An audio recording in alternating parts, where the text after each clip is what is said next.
Saudi Arabia has ended a loan and oil supply to Pakistan due to Pakistan's criticism that the Saudi-led Organization of Islamic Cooperation is not doing enough to pressure India on the Kashmir issue.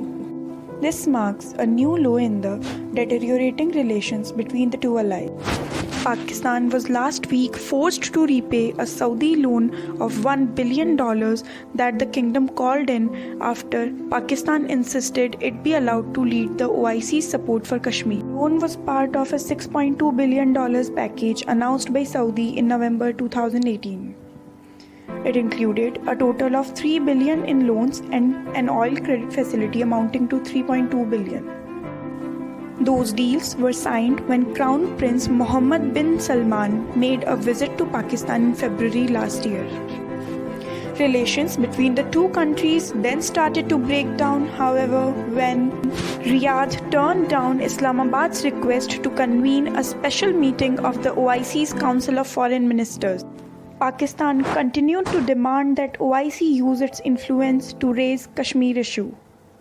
Things went out of hand when Pakistani Foreign Minister Shah Mahmood Qureshi, in a TV interview last week, slammed Saudi Arabia's neglect of Kashmir issue.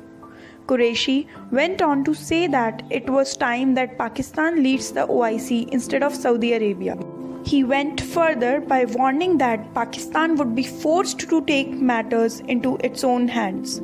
Mahmood Qureshi warned the Saudi king, if you cannot convene it, then I'll be compelled to ask Prime Minister Imran Khan to call a meeting of the Islamic countries that are ready to stand with us on the issue of Kashmir and support the oppressed Kashmiris. The foreign minister made the comments despite risking his country's ties with the kingdom. Saudi Arabia and Pakistan have historically had strong bilateral relations in the financial, trade and military sectors.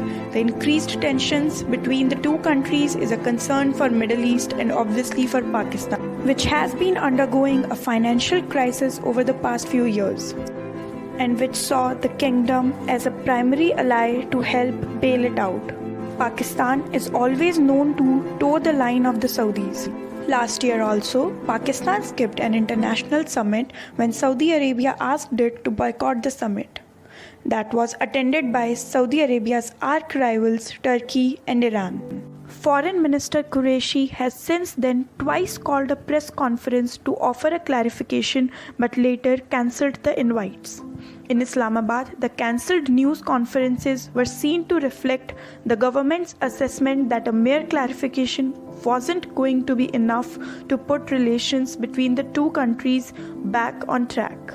Bajwa did, however, meet Saudi Ambassador Admiral Nawab bin Said Al Maliki on Monday to discuss what the army had then described as matters of mutual interest, regional security situation and bilateral defense relations. It is a tough task given how Saudi Arabia had called in a $1 billion loan extended at Imran Khan's request to bail out the economy in 2018. The Saudi package entailed $3 billion in loans and a $3.2 billion oil credit facility, according to Asian Nikkei Review. The oil credit facility was suspended in May, and the Saudis later asked Pakistan to repay the loan in full. Pakistan repaid $1 billion loan borrowing from its iron brother China.